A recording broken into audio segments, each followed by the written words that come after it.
มื้อนี้จะมาสอนโมจิพิมพ์ใบไม้ที่ขาวกับที่แดงเป็นที่พิงค์เอาปลาส้ม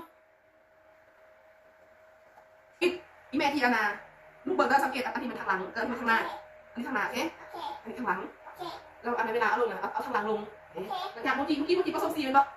เลยอันนี้เขาก็เอาตัวนี้ลงนะโอ้ยแปะเอามือนิ้วสีเลยแปะโอเคแล้วจากได้แล้วเฮ้ยขึ้นมาเลยเห็นปะแล้วก็มาใส่นี่มันทางอะไรไม่มีแล้วลูกก็มาจับใส่มันรู้ที่ใส่มองไหนเอาใส่เครื่องกลางก่อนใส่เครื่องกลางก่อนใส่เซนเตอร์นี่ใส่เครื่องกลางเนาะ